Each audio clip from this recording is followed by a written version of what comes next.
You know, everyone's heard stories about a truly haunted place. So today, we're diving into a really famous one, the case file on Blair House.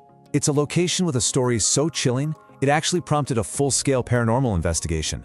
Let's dig in and see what they actually found. Now, if you're a skeptic, if you think all this paranormal stuff is just smoke and mirrors, well, the folks behind this case file have a pretty bold promise for you. They claim that what they found inside those walls might just be enough to change your mind. And based on what they uncovered, the story is unsettling to say the least. So, to really get what this investigation is all about, we've got to start with the legend that kicked everything off. The legend of Blair House. It's a story all about a spirit that supposedly never left. At the very heart of this legend is a young girl named Emily. So the story goes, a long time ago, she lived in this very house. But then, tragedy struck. She vanished, completely without a trace. Locals have believed for decades that her spirit never found peace, and that her presence still lingers, forever trapped inside those walls. And for years, this legend has only grown, fueled by all sorts of unsettling accounts from visitors. We're talking strange voices in empty hallways, shadows that seem to move on their own. You get the picture. It got so persistent that finally, the Ghost Research Society decided, okay, enough is enough. We're going in to find out what's really going on. All right, so let's get into the investigation itself and how the team prepared for what they called the lockdown protocol. And believe me, this was no casual ghost hunt. This was a serious, structured attempt to get some real evidence. So picture this, it's September 14th, 2019, just as the sun is going down. A van pulls up to this big, old, kind of creepy Victorian mansion. And out step our four investigators, Barbara, Dale, Dean, and Lori. They're ready to spend the night. And you can see just how serious they were about this. I mean, they didn't just show up with flashlights, they were loaded with specialized gear. You had Barbara with a K2 meter, which picks up on electromagnetic fields. Dean had a REM pod to catch any movement.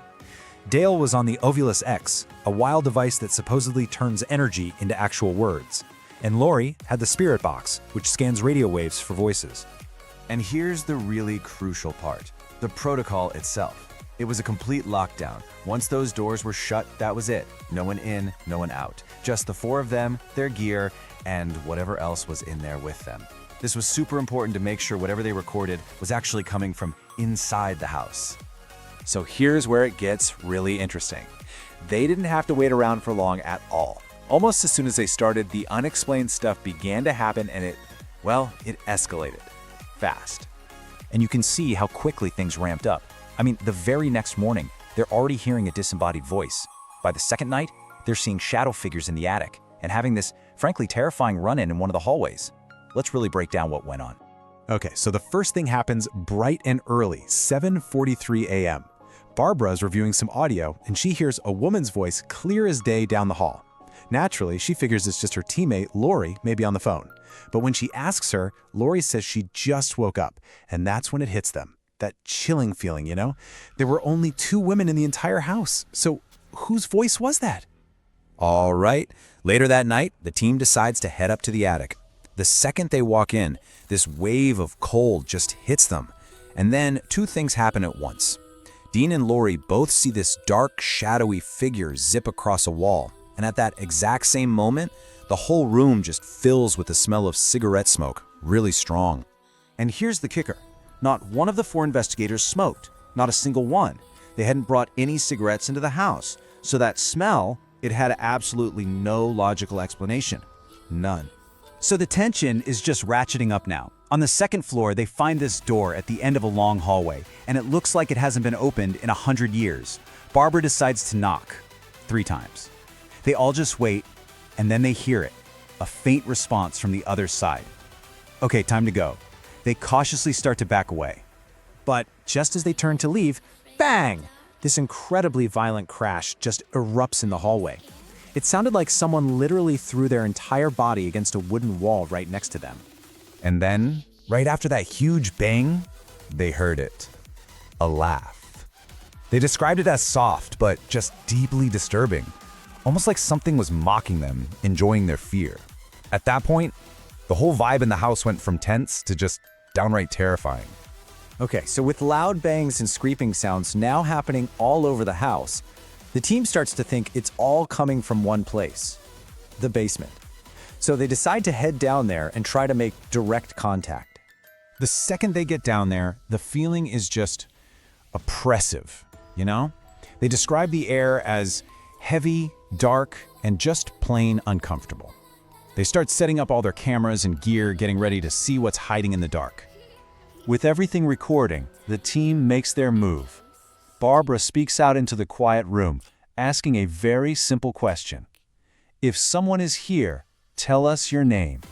And the basement just goes completely silent. You could hear a pin drop. Everyone is holding their breath, just waiting.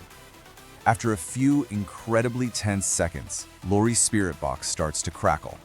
A voice starts to push through the static. And one single word comes through the white noise, totally clear, totally undeniable. Emily, the name from the legend. The girl who supposedly vanished. The spirit they believed had never left.